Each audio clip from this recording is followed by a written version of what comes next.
नमस्ते बच्चों, बीए प्रथम वर्ष की क्लास में आपका हार्दिक स्वागत है। हम महात्मा गांधी पर चर्चा कर रहे थे। महात्मा गांधी के राजनीतिक विचारों पर, सत्य, अहिंसा, सत्याग्रह, इस पे हम पूर्व के लेक्चर्स में देख चुके हैं। आज हम गांधी जी के आर्थिक विचारों पर चर्चा करेंगे। गांधी जी एक महान आध्यात्मिक पुरुष थे और राजनीति के समान ही अर्थव्यवस्था के संबंध में भी उनका विचार था कि सच्चा अर्थशास्त्र नैतिकता के महान नियमों के प्रतिकूल हो ही नहीं सकता। सच्चा अर्थशास्त्र सामाजिक न्याय चाहता है। वह प्रत्येक व्यक्ति का, यहाँ तक कि दुर्बल व्यक्ति का भी सामाजिक हित चाहता है और अच्छे जीवन के लिए यह आवश्यक है। बच्चों, महात्मा गांधी के जो आर्थिक विचार थे उनको हम निम्नलिखित बिंदुओं में देख सकते हैं। सबसे पहले देखिए बच्चों, महात्मा गांधी ने औद्योगिकरण का विरोध किया। अब देखने में, सुनने में आपको ये लगेगा कि औद्योगिकरण का विरोध कैसे किया जा सकता है, क्योंकि औद्योगिकरण से तो तरक्की आती है। लेकिन देखिए बच्चों, आर्थिक व्यवस्था के संबंध में चूँकि गांधी जी का हर विचार नैतिक दृष्टिकोण से प्रेरित होता था, तो आर्थिक व्यवस्था के संबंध में भी नैतिक दृष्टिकोण के कारण गांधी जी के द्वारा औद्योगिक क्रांति और उसके परिणाम स्वरूप जो केंद्रित अर्थव्यवस्था उत्पन्न हुई थी उसका विरोध किया गया। देखिए बच्चों, क्या होगा, औद्योगिक क्रांति से क्या हुआ कि बहुत बड़ी मात्रा में उत्पादन होने लगा, और जब बहुत बड़ी मात्रा में उत्पादन होने लगा तो फिर क्या, कि बहुत अधिक कच्चे माल की आवश्यकता पड़ी। और वो कच्चे माल की आवश्यकता पड़ी तो उसके लिए क्या किया गया कि भाई कोई ऐसा नया देश खोजा जाए, नया मंडी खोजी जाए जहाँ पे हम हमारे माल को खपा सके और तैयार माल को बेच सके। तो इसके लिए फिर नए नए देशों की खोज की गई और बड़े बाजार की खोज, कच्चे माल की इस खोज से क्या हुआ, उपनिवेशवाद का जन्म हुआ। भारत में भी ब्रिटेन अपने व्यापार का विस्तार करने ही तो आए थे बच्चों, और वहाँ पे यहाँ पे आके उन्होंने यही किया, कच्चे माल को बेचा, कच्चे माल को खरीदा और अपने रेडीमेड माल को बेचा और भारत का आर्थिक शोषण किया। तो गांधी जी कहते हैं कि ये सब तो नैतिकता के विरुद्ध है। अब देखिए, गांधी जी कहते हैं कि जो बड़ी मशीनें हैं वो मानव जाति के लिए अभिशाप है, क्योंकि उससे समाज में घृणा, द्वेष, स्वार्थ में वृद्धि होती है और ये सब मशीनों के कारण है। अब क्या होगा, सबसे पहले तो मशीनों के कारण मानव का शारीरिक और नैतिक पतन होगा। पहले जो काम हाथ से करते थे वो मशीनें करने लग गई, तो बेरोजगारी भी उससे फैल रही है। तो इसलिए मशीनीकरण का भी उनके द्वारा विरोध किया गया। अब उन्होंने कहा कि औद्योगिकरण के कारण क्या होगा, बड़ी बड़ी फैक्ट्रियाँ लगेगी तो धन थोड़े से व्यक्तियों के हाथ में केंद्रित हो जाएगा और बहुसंख्यक वर्ग को अत्यधिक निर्धनता में अपना जीवन बिताना पड़ेगा। तो गांधी जी के अनुसार ऐसे इससे क्या हो रहा है, हाथों में एक ही व्यक्ति के हाथ में धन केंद्रित हो रहा है और जो अधिकांश व्यक्ति है वो निर्धन रह रहे हैं, तो समाज में विषमता पैदा हो रही है और शोषण को प्रोत्साहन मिल रहा है। औद्योगिकरण से वो कह रहे हैं बेकारी भी बढ़ रही है। वो अपने क्लियर किया कि मशीनीकरण हो रहा है। मशीनें से जो आदमी 50 आदमी एक काम करते थे वो एक मशीन करने लगी, तो बेरोजगारी फैल रही है। तो ये भी औद्योगिकरण के कारण है ना। अब वो कह रहे हैं कि भाई चलो, मान लिया कि जैसे यूरोपियन देश है तो वहाँ पे क्या है कि व्यक्ति कम है, काम ज़्यादा है, तो वहाँ तो मशीनें ठीक है क्योंकि वहाँ पे काम ज़्यादा है और साधन कम है, जनशक्ति कम है। लेकिन भारत जैसे देश में जहाँ क्या है कि काम कम है और लोग ज़्यादा है, तो यहाँ पे औद्योगिकरण के कारण बेरोजगारी फैल रही है। फिर गांधी जी भी कहते हैं कि औद्योगिकरण के केंद्रित उत्पादन के परिणाम स्वरूप राजनीतिक शक्ति का भी केंद्रीकरण हो जाता है, जो लोकतंत्र और मानवीय स्वतंत्रता दोनों का ही शत्रु है। अब देखिए बच्चों, हमें ये तो आपने समझ लिया कि गांधी जी ने औद्योगिकरण का विरोध किया, लेकिन इसका मतलब ये नहीं कि गांधी जी सभी प्रकार की मशीनों के विरुद्ध थे। मशीनों के प्रयोग के संबंध में वे ये कहते थे कि वे मशीनें जो सर्वसाधारण के हित में काम आती है उनका प्रयोग उचित है। जैसे रेल है, जहाज है, चरखा है, सिलाई की मशीन है, ये तो सही थे, लेकिन वे जो मशीनें जो विनाशकारी और मानव शोषण को प्रोत्साहित करती है उनका उपयोग कम से कम किया जाना चाहिए।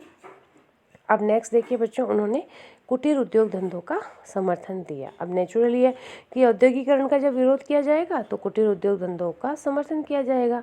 गांधी जी कहते थे कि ऐसी विकेंद्रित अर्थव्यवस्था होनी चाहिए जिसमें प्रत्येक गांव एक आर्थिक इकाई के रूप में कार्य करे।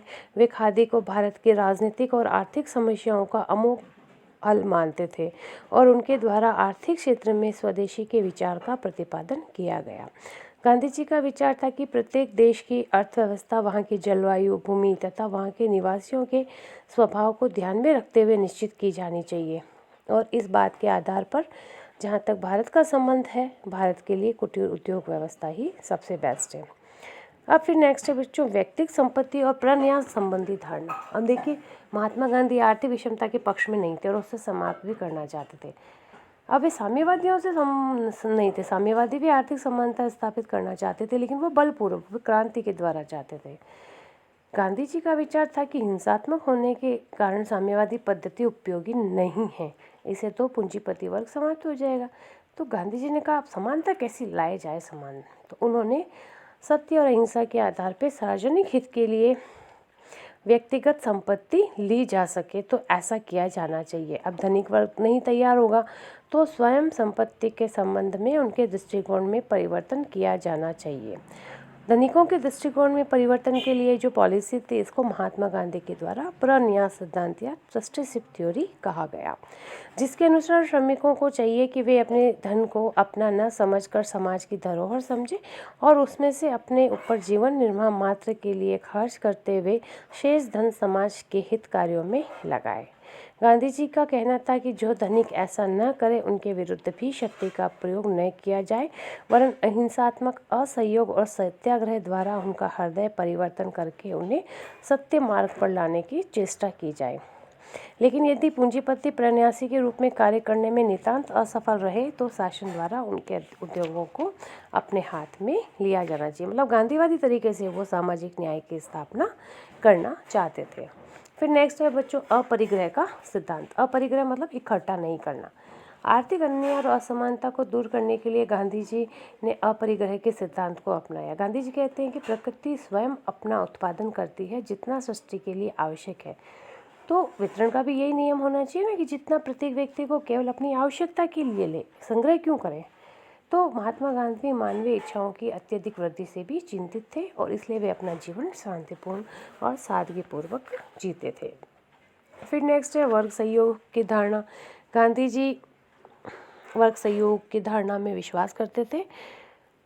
हम जब आप कार्ल मार्क्स को पढ़ेंगे बच्चों, तो उसमें वर्ग संघर्ष की धारणा बताई गई है। गांधी जी उसमें विश्वास नहीं करते थे। वे कहते हैं कि श्रमिक और पूंजीपति विरोधी कैसे हो सकते हैं, क्योंकि दोनों एक ही काम कर रहे हैं ना। वो अब फैक्ट्री के लिए काम कर रहे हैं तो उसके डेवलपमेंट के लिए काम कर रहे हैं, तो वो विरोधी नहीं है।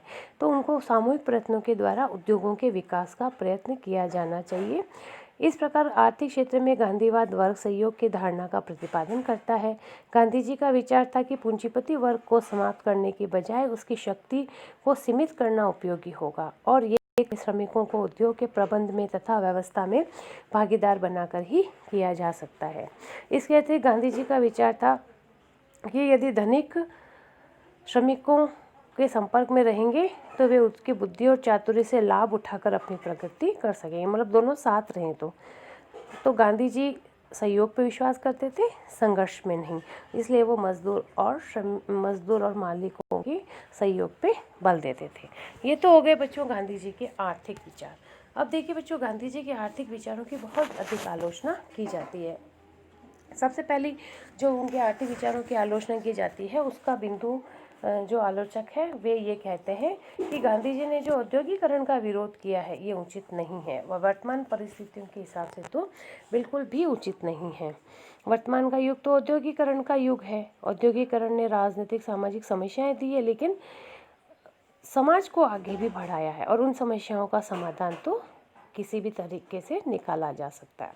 दूसरा, गांधी जी के ट्रस्टीशिप के सिद्धांत की बहुत अधिक आलोचना की जाती है। आलोचक उसे अव्यावहारिक बताते हैं। गांधी जी सोचते थे कि पूंजीपतियों के हृदय परिवर्तन से पूंजीवाद को समाप्त करने व आर्थिक समानता स्थापित करने का कार्य किया जा सकता है, लेकिन ये पॉसिबल नहीं है। ट्रस्टीशिप का सिद्धांत आर्थिक जीवन की जटिलताओं को न समझते हुए मानव की नैतिक शक्तियों में ज़रूरत से अधिक विश्वास करता है। आलोचकों के अनुसार यदि पूंजीवाद की समाप्ति और आर्थिक समानता की स्थापना की जानी है तो ये कार्य उत्पादन के प्रमुख साधनों के राष्ट्रीयकरण के आधार पर ही संभव हो सकता है। ट्रस्टीशिप का सिद्धांत तो जन सामान्य के आर्थिक हितों की रक्षा करने का साधन बनने के बजाय पूंजीपतियों का रक्षा कवच बनकर रह जाता है। आलोचकों ने गांधी जी की आर्थिक विचारधारा को अव्यावहारिक बताया और गांधी जी के उद्देश्य पे ही संदेह कर दिया। वे कहते हैं कि प्रन्यास सिद्धांत का प्रतिपादन पूंजीवाद की रक्षा के लिए किया गया है। अब हमने देखिए बच्चों इनकी आलोचना देखी, लेकिन ये आलोचना हम मानते हैं कि गांधी विचारधारा व्यवहारिक नहीं है, परंतु गांधी जी की नैतिक ईमानदारी पे संदेह करना उनके साथ अन्याय करना है। गांधी जी को अहिंसात्मक साधनों के आधार पर मानव हृदय परिवर्तन की क्षमता में बहुत विश्वास था और इसी कारण उन्होंने इस सिद्धांत का प्रतिपादन किया। गांधी जी का प्रन्यास सिद्धांत अपने आप में एक अनूठा सिद्धांत है जिनका अपना ही महत्व है। तो बच्चों आज के लिए इतना ही। धन्यवाद।